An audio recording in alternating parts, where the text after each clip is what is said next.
Bâti en 1811 et classé monument historique en 1973, l'ancien palais de justice de l'Assomption est aujourd'hui devenu un centre culturel. Selon la croyance populaire, le lieu est si hanté qu'il est devenu un incontournable pour tous les chasseurs de fantômes du Québec. Aujourd'hui, notre enquêteur tentera de faire la lumière sur l'efficacité de la quincaillerie utilisée pour chasser les revenants.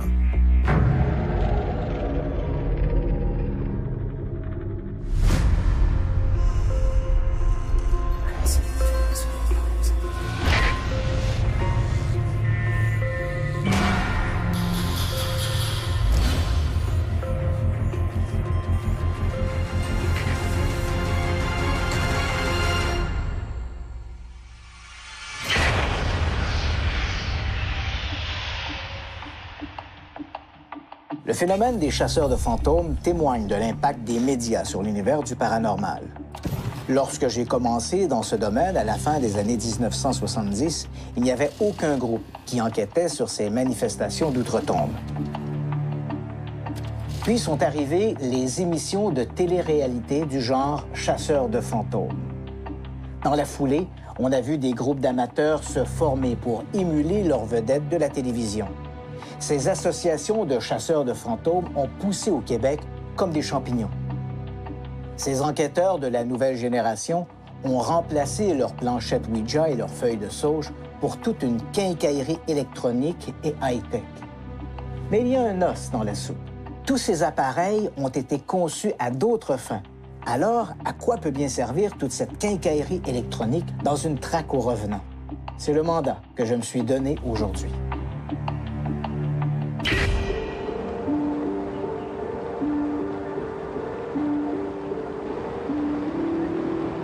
Sur les terres de l'ancien palais de justice de l'Assomption qu'a été construit vers 1780 un premier édifice à la demande des seigneurs du Saint-Sulpice.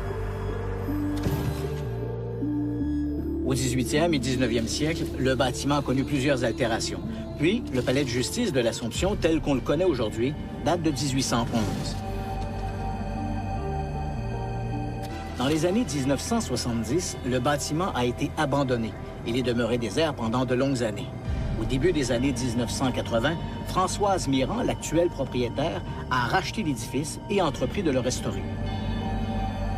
Dès son arrivée sur les lieux, Christian va rencontrer l'équipe de fantomemontréal.com, venue enquêter sur les phénomènes paranormaux à l'Assomption.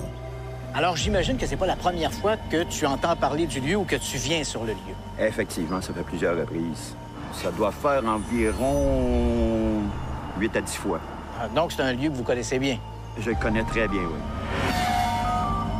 Même si notre chasseur de fantômes semble bien connaître l'histoire des lieux, Christian tient tout de même à départager le folklore de la réalité en rendant visite à l'historien Claude Martel. Évidemment, c'est un édifice qui est à même le développement de l'Assomption. Donc, en 1842, ça devient le bureau d'enregistrement du comté de l'Assomption. Par la suite, en 1849, va arriver le palais de justice. Et en 1855, ça devient le bureau comté. Donc, le bureau de comté, c'est l'espèce d'hôtel de ville pour aujourd'hui.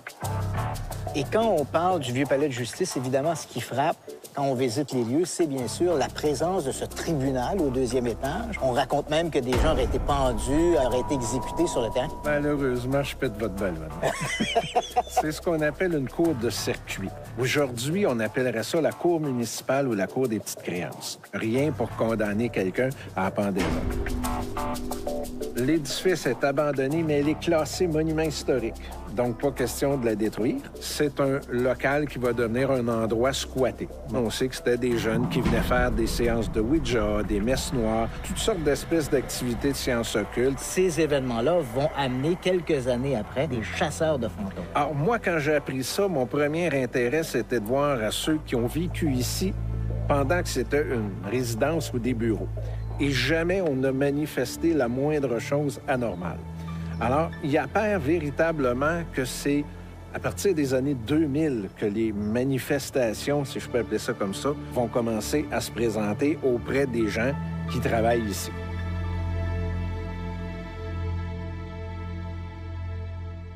L'historien ayant fait la lumière sur une partie des mythes de l'endroit, Christian s'en va rejoindre les chasseurs de fantômes pour savoir ce qu'ils ont vécu. La fameuse chambre 7. Le propriétaire de l'endroit m'a raconté que Il y avait quelqu'un qui était couché dans le lit. OK. Puis qu'ils ont entendu comme un roulement, une bille qui roulerait par terre. OK. Ils ont allumé la lumière, puis il a vu la bille sortir du garde-robe puis rouler dans la chambre.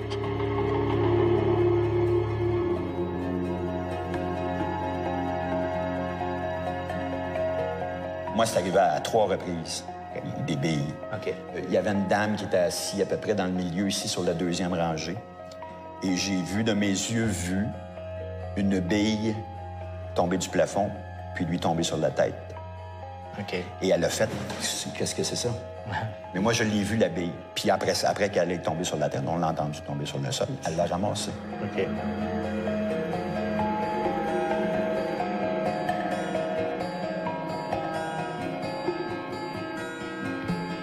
Juste là, en haut de l'échelle, Oui. il y avait quelqu'un qui s'était caché là durant la Deuxième Guerre mondiale pour pas OK. aller à la guerre. OK.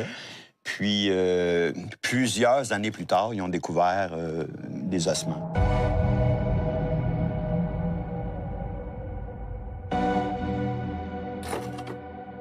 Est-ce que celle-là, ça vous appartenait, ce morceau-là?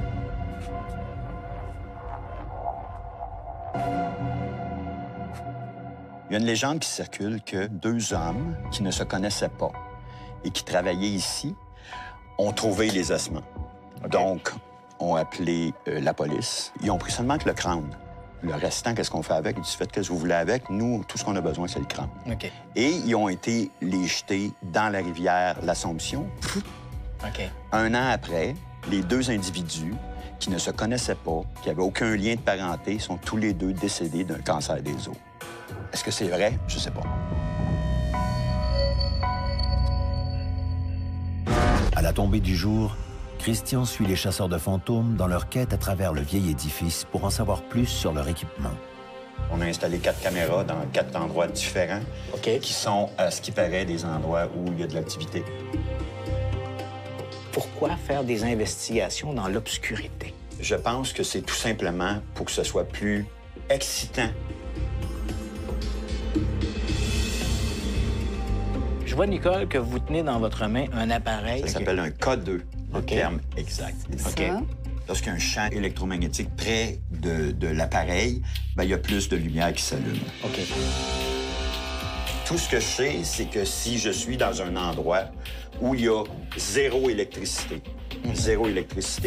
et puis que ce bidule-là commence à s'exciter, bien là, il faut se poser des questions. Pourquoi? C'est tout.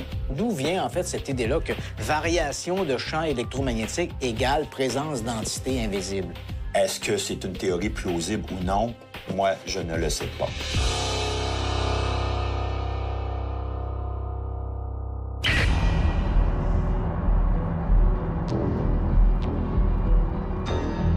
Christian est sceptique quant à l'utilisation que font les chasseurs de leurs appareils. Il donne donc rendez-vous au physicien Danny Plouffe pour évaluer le fonctionnement de toute cette quincaillerie en matière de chasse aux revenants. Je vais vous présenter en gros les instruments. On a le classique K2. Ouais. Ça, c'est quelque chose de très standard. Ça détecte les ondes électromagnétiques, tout simplement. Et supposément, lorsqu'il y a un fantôme qui s'approche du K2, il va le détecter. Est-ce que t'es ici dans la pièce? Si tu nous entends, moi puis Pierre-Luc, allume les lumières, s'il te plaît. Tu nous entends? Bien. Tu nous entends? T'allumes les lumières, on arrive à communiquer avec toi. Oui. Et voilà, merci. Tu l'as-tu vu? Aussitôt qu'on a quelque chose d'électronique, ça émet du rayonnement électromagnétique de basse fréquence, nécessairement. Le rayonnement électromagnétique est présent partout, constamment. Il y en a partout, partout, partout. Quand on ferme les lumières, ça ne veut pas dire qu'on est déconnecté du réseau. Il n'y a juste pas de courant nécessairement qui va se rendre à la lumière, mais il peut quand même avoir du courant des fois qui va passer. Il sait juste qu'il se passe quelque chose chez le voisin ou juste quelques maisons plus loin, des fois, puis ça peut influencer. T'allumes les lumières, on arrive à communiquer avec toi comme ça. Oui. Et voilà, merci. Tu l'as-tu vu? C'est peut-être mon talk. Allô, oui. c'est mon talk. Ah, zut. Désolé. Sinon, on va utiliser différentes variantes. Tu sais que le fer a des propriétés magnétiques, fait que si on passe proche de quelque chose en fer, ça peut faire réagir l'instrument. OK. Ouais. On se promène avec ces instruments, puis on détecte du rayonnement électromagnétique. C'est normal, on vit dans un monde électromagnétique. Si je simule le circuit électrique qu'on utilise dans nos maisons, ce qu'on a dans nos maisons, donc les mêmes qui passent dans les fils, comme on voit, lui réagit Lui réagit, lui réagit et lui réagit. C'est un outil qu'on sert qui... C'est une mode. Mais j'élimine pas la possibilité que ça soit vrai.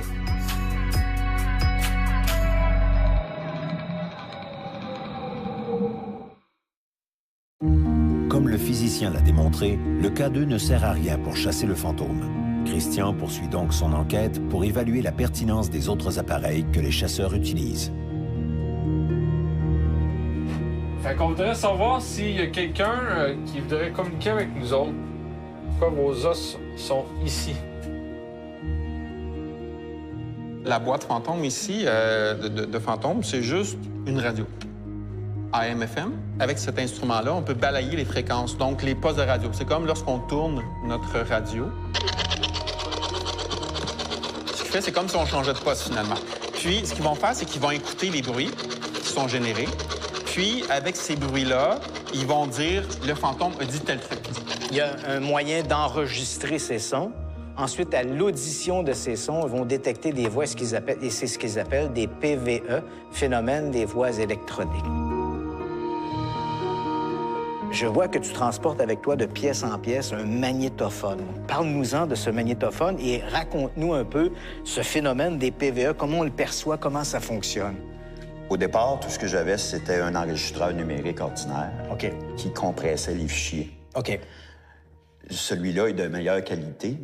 Il y a plusieurs musiciens qui se servent de cet appareil-là pour s'enregistrer, parce que ça enregistre en stéréo. OK. Et il ne compresse pas les fichiers, c'est en wave. Donc, la qualité du son, elle est... Optimum. Elle est parfaite.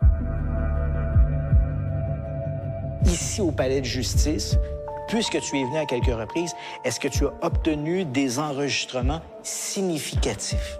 Dans la salle de réception, en bas, comme un rire qui fait...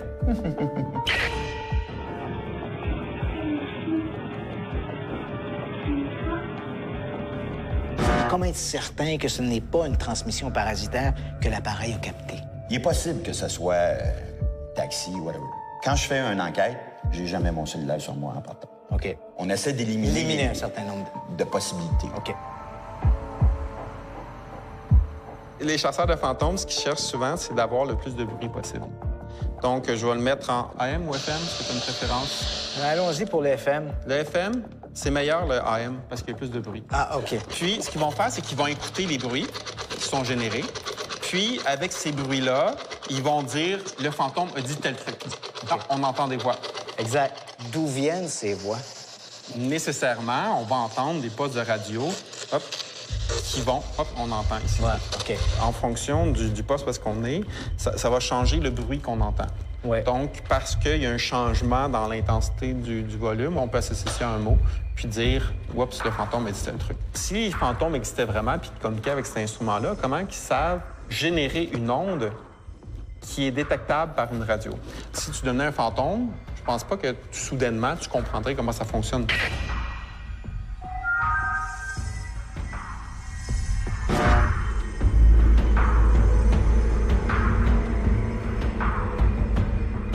Je vais tout simplement la mettre sur le frigidaire ici. Et vous pouvez jouer avec. Il n'y a personne qui est allé l'au-delà puis qui est revenu pour nous dire « oui, on peut communiquer avec vous autres ». OK. Mais j'élimine pas la possibilité que ça se peut. OK.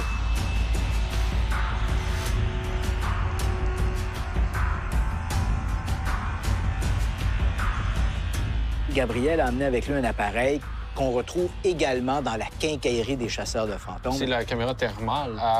Elle indique la température ambiante genre de la pièce. Avec ça, on peut permettre de savoir genre s'il y a des fuites d'air. Sur la caméra thermale, on va la voir parce que si ça dégage une certaine chaleur ou une certaine fraîcheur même, on va pouvoir le percevoir avec la caméra. Ces appareils-là ont été faits au départ pour la construction, les plombiers, et pourquoi pas s'en servir, et peut-être qu'on pourrait capter des choses intéressantes avec. Mais on pourrait facilement entrer en contact avec l'au-delà sans avoir aucun de ces outils-là.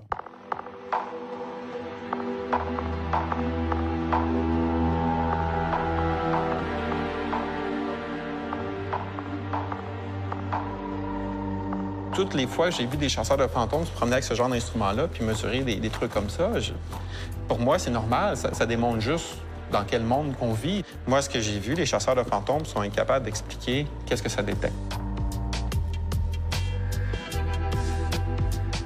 Et dans toute la quincaillerie du chasseur de fantômes, à ton avis, quel est l'outil le plus précieux et le plus significatif? Mon cerveau. C'est juste mon cerveau qui va faire la distinction. C'est juste mon cerveau qui va être capable d'évaluer qu'est-ce qui vient de se passer.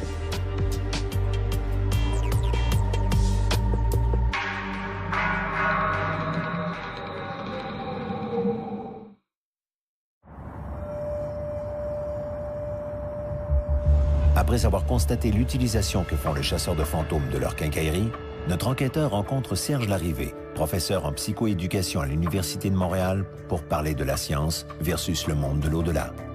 Ces gens-là récupèrent en fait cette quincaillerie et cette quincaillerie donne une fausse impression de science.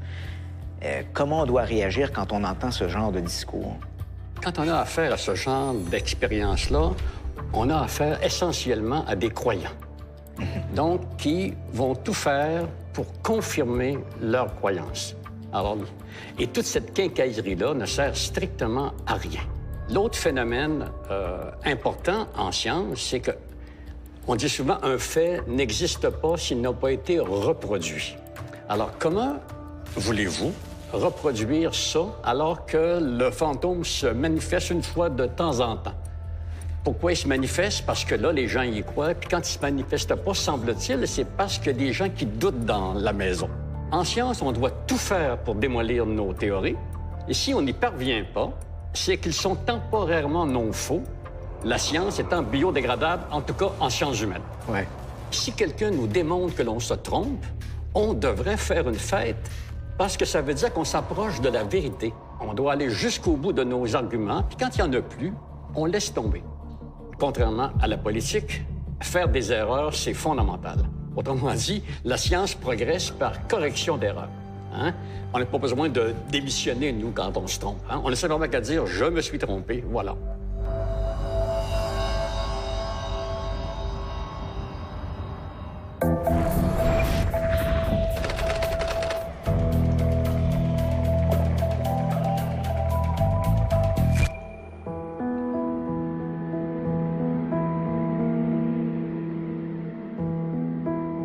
La traque aux revenants n'a pas attendu l'avènement des téléréalités pour se mettre en place.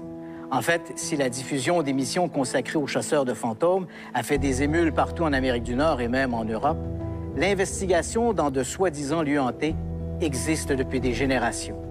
Le père de ce genre d'enquête est indubitablement le Britannique Harry Price. Ce fils d'épicier londonien, né en 1881, s'est découvert très tôt une passion pour le bizarre et l'insolite. À 15 ans, il aurait mené sa première enquête sur un phénomène de poltergeist que des voisins disaient avoir observé dans une maison du quartier. En 1926, Harry Price fonde le laboratoire de recherche parapsychologique de Londres. Il se décrit lui-même comme un chasseur de fantômes. Il est probablement le premier à revendiquer ce titre. Au fil des ans, Price développe tout un attirail pour chasser les fantômes. Des caméras, des appareils photos, des magnétophones à bobines. Certains de ces appareils, comme ces détecteurs de mouvement, qui ne sont en réalité que des fils de nylon reliés à des clochettes, sont rudimentaires, mais témoignent de son imagination. Pour documenter les allées et venues des revenants, Price n'hésite pas à déverser des kilos de poudre de talc pour saisir l'empreinte de ses visiteurs d'outre-tombe. Price ne limite pas ses enquêtes qu'aux seuls revenants. Il expérimente aussi avec des médiums. Si ces enquêtes ne lui apportent pas cette preuve qu'il aurait tant souhaité pour prouver aux sceptiques que les fantômes existent, elles lui permettent de surprendre des médiums en train de tricher. La plus célèbre de ces enquêtes est celle qu'il a menée au presbytère de Borley, dans l'Essex, en Angleterre. Price y débarque au début des années 1930. Mais là encore, malgré tout son attirail de chasseur de fantômes, il ne parviendra pas à documenter une seule de ces manifestations pourtant quotidiennes. De ces chasses aux fantômes au presbytère de Borley, qu'il qualifie lui-même de la maison la plus hantée d'Angleterre, Price publiera 2 livres. Il décède en mars 1948. Les chasseurs de fantômes d'aujourd'hui n'ont rien inventé. Certes, leurs appareils sont plus sophistiqués que ceux de leurs illustres prédécesseurs, mais témoignent de cette même volonté de documenter l'invisible. Mais malgré l'avènement de ces technologies, leur preuve demeure tout aussi anémique et discutable que celle d'Harry Price. Visiblement, le détecteur d'entités n'a pas encore été breveté.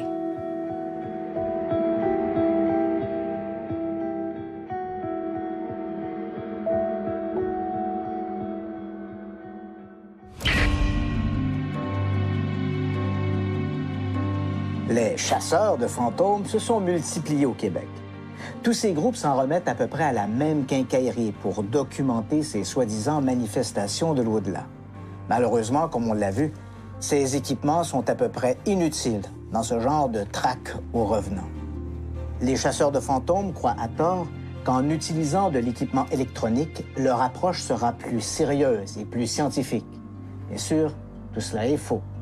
Si les fantômes existent, il est clair que nous n'avons pas réussi à les documenter à la satisfaction de la science. Et ce n'est pas quelques photos floues ou des bruits parasitaires sur des enregistrements plus ou moins sérieux qui convaincront les milieux académiques de l'existence de l'au-delà. Mais restons prudents. Comme le disait Woody Allen, « Je ne crois pas à l'au-delà, mais j'apporte toujours des sous-vêtements de rechange. » Du garde-robe, puis rouler dans la chambre.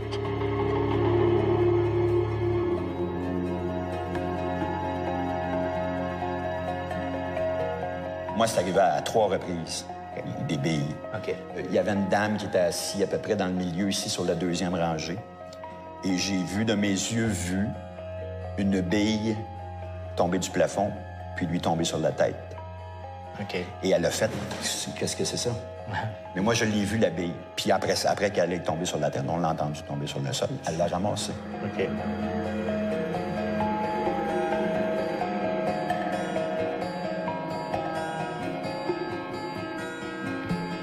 Juste là, en haut de l'échelle, oui. Il y avait quelqu'un qui s'était caché là durant la Deuxième Guerre mondiale pour pas aller à la guerre. OK. Puis, plusieurs années plus tard, ils ont découvert des ossements.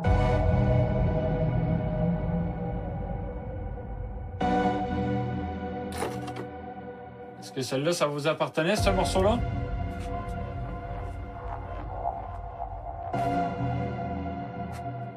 Il y a une légende qui circule que 2 hommes qui ne se connaissaient pas et qui travaillaient ici ont trouvé les ossements.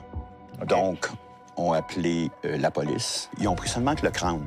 Le restant, qu'est-ce qu'on fait avec? Ils disent, faites ce que vous voulez avec. Nous, tout ce qu'on a besoin, c'est le crâne. Okay. Et ils ont été les jeter dans la rivière l'Assomption. Okay. Un an après, les 2 individus qui ne se connaissaient pas, qui n'avaient aucun lien de parenté, sont tous les 2 décédés d'un cancer des os.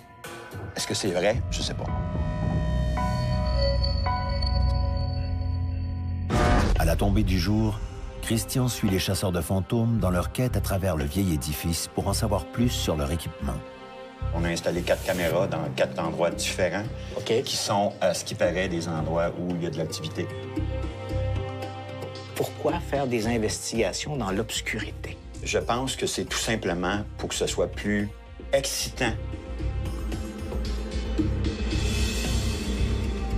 Je vois, Nicole, que vous tenez dans votre main un appareil... Ça s'appelle un K2, le terme exact. Lorsqu'il y a un champ électromagnétique près de l'appareil, il y a plus de lumière qui s'allume. OK. Tout ce que je sais, c'est que si je suis dans un endroit où il y a zéro électricité, et puis que ce bidule-là commence à s'exciter, là, il faut se poser des questions. Pourquoi? C'est tout. D'où vient, en fait, cette idée-là que variation de champ électromagnétique égale présence d'entités invisibles? Est-ce que c'est une théorie plausible ou non? Moi, je ne le sais pas.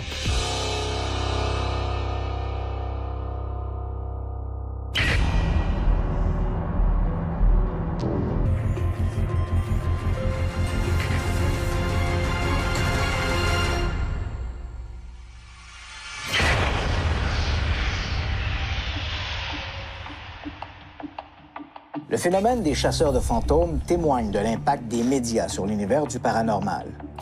Lorsque j'ai commencé dans ce domaine, à la fin des années 1970, il n'y avait aucun groupe qui enquêtait sur ces manifestations d'outre-tombe.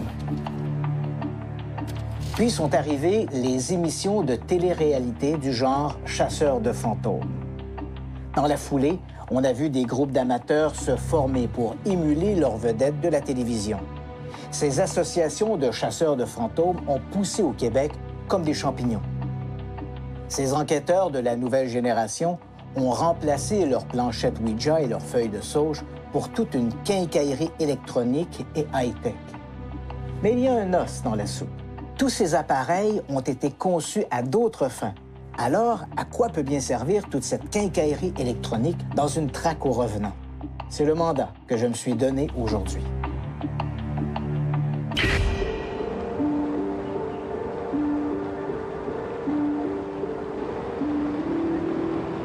Sur les terres de l'ancien palais de justice de l'Assomption qu'a été construit vers 1780 un premier édifice à la demande des seigneurs du Saint-Sulpice.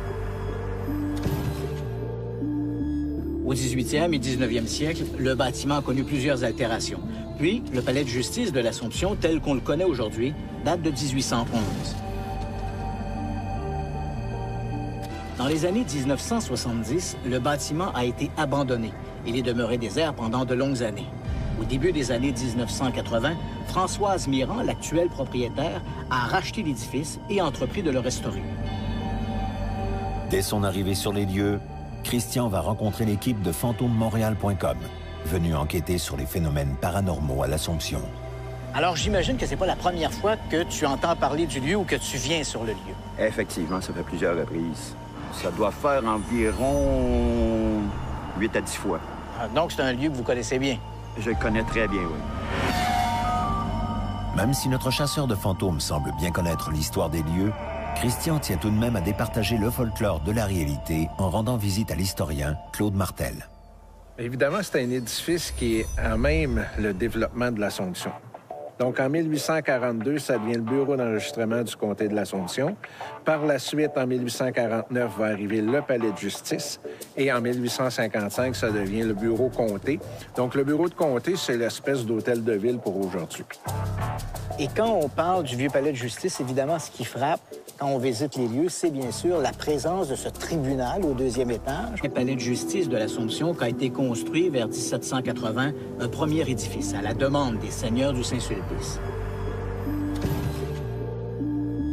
Au 18e et 19e siècle, le bâtiment a connu plusieurs altérations. Puis, le palais de justice de l'Assomption, tel qu'on le connaît aujourd'hui, date de 1811. Dans les années 1970, le bâtiment a été abandonné. Il est demeuré désert pendant de longues années. Au début des années 1980, Françoise Mirand, l'actuelle propriétaire, a racheté l'édifice et entrepris de le restaurer. Dès son arrivée sur les lieux, Christian va rencontrer l'équipe de fantomemontréal.com, venue enquêter sur les phénomènes paranormaux à l'Assomption. Alors, j'imagine que c'est pas la première fois que tu entends parler du lieu ou que tu viens sur le lieu. Effectivement, ça fait plusieurs reprises. Ça doit faire environ 8 à 10 fois. Donc, c'est un lieu que vous connaissez bien. Je le connais très bien, oui.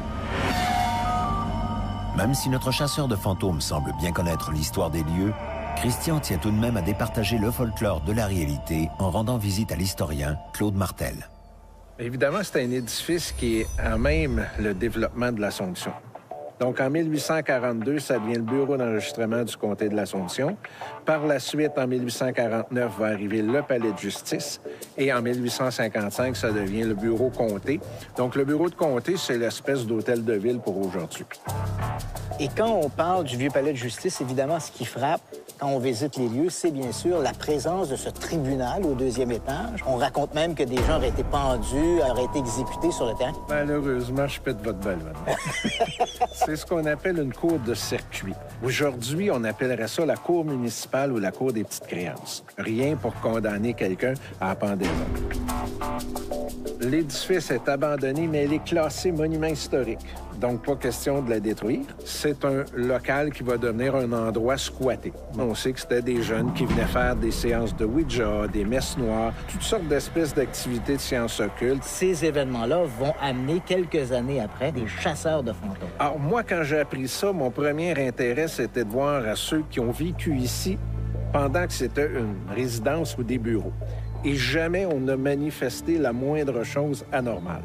Alors, il apparaît véritablement que c'est à partir des années 2000 que les manifestations, si je peux appeler ça comme ça, vont commencer à se présenter auprès des gens qui travaillent ici.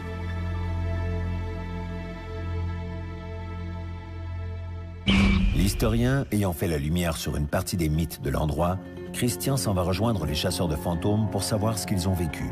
La fameuse chambre 7. Le propriétaire de l'endroit m'a raconté qu'il y avait quelqu'un qui était couché dans le lit, puis qu'ils ont entendu. Comme le physicien l'a démontré, le K2 ne sert à rien pour chasser le fantôme. Christian poursuit donc son enquête pour évaluer la pertinence des autres appareils que les chasseurs utilisent. Fait qu'on voudrait savoir s'il y a quelqu'un qui voudrait communiquer avec nous autres. Pourquoi vos os sont ici? La boîte fantôme ici, de fantôme, c'est juste une radio. AM/FM. Avec cet instrument-là, on peut balayer les fréquences, donc les postes de radio. C'est comme lorsqu'on tourne notre radio. Ce qu'il fait, c'est comme si on changeait de poste, finalement. Puis, ce qu'ils vont faire, c'est qu'ils vont écouter les bruits qui sont générés. Puis, avec ces bruits-là, ils vont dire « le fantôme a dit tel truc ». Il y a un moyen d'enregistrer ces sons. Ensuite, à l'audition de ces sons, ils vont détecter des voix, et c'est ce qu'ils appellent des PVE, phénomènes des voix électroniques. Je vois que tu transportes avec toi de pièce en pièce un magnétophone. Parle-nous-en de ce magnétophone et raconte-nous un peu ce phénomène des PVE, comment on le perçoit, comment ça fonctionne. Au départ, tout ce que j'avais, c'était un enregistreur numérique ordinaire qui compressait les fichiers. Celui-là est de meilleure qualité. Il y a plusieurs musiciens qui se servent de cet appareil-là pour s'enregistrer, parce que ça enregistre en stéréo. Et il ne compresse pas les fichiers, c'est en wave. Donc, la qualité du son, elle est... optimum. Elle est parfaite. Ici, au Palais de justice, puisque tu es venu à quelques reprises, est-ce que tu as obtenu des enregistrements significatifs? Dans la salle de réception, en bas, comme un rire qui fait...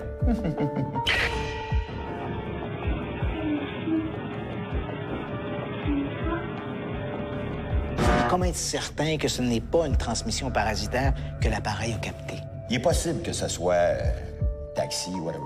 Quand je fais une enquête, j'ai jamais mon cellulaire sur moi en partant. On essaie d'éliminer un certain nombre de possibilités. Les chasseurs de fantômes, ce qu'ils cherchent souvent, c'est d'avoir le plus de bruit possible. Donc, je vais le mettre en AM ou FM, c'est une préférence. Allons-y pour le FM. Le FM, c'est meilleur le AM parce qu'il y a plus de bruit. Puis, ce qu'ils vont faire, c'est qu'ils vont écouter les bruits qui sont générés. Puis, avec ces bruits-là, ils vont dire « le fantôme a dit tel truc ». On entend des voix. Exact. D'où viennent ces voix? Nécessairement, on va entendre des postes de radio, hop, qui vont, hop, on entend ici. En fonction du poste où est-ce qu'on est, ça va changer le bruit qu'on entend.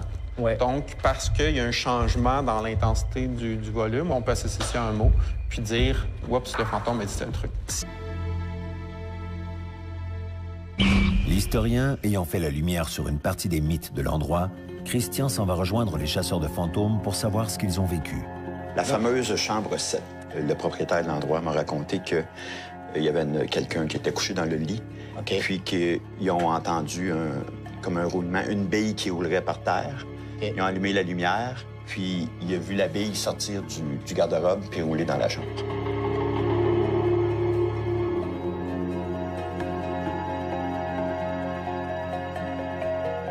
Moi, c'est arrivé à 3 reprises, des billes. Il y avait une dame qui était assise à peu près dans le milieu, ici, sur la 2e rangée. Et j'ai vu, de mes yeux vus, une bille tomber du plafond, puis lui tomber sur la tête. Et elle a fait... Qu'est-ce que c'est ça? Mais moi, je l'ai vu, la bille. Puis après qu'elle est tombée sur la terre, on l'a entendu tomber sur le sol. Elle l'a ramassée. OK.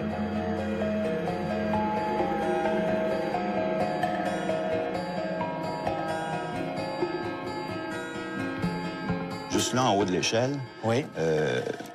il y avait quelqu'un qui s'était caché là durant la Deuxième Guerre mondiale pour pas aller à la guerre. OK. Puis, plusieurs années plus tard, ils ont découvert des ossements.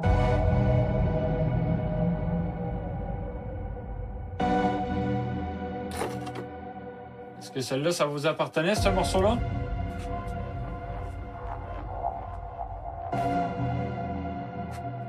Il y a une légende qui circule que 2 hommes qui ne se connaissaient pas et qui travaillaient ici ont trouvé les ossements.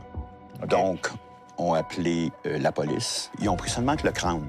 Le restant, qu'est-ce qu'on fait avec? Ils disent, faites ce que vous voulez avec. Nous, tout ce qu'on a besoin, c'est le crâne. OK. Et ils ont été les jeter dans la rivière l'Assomption.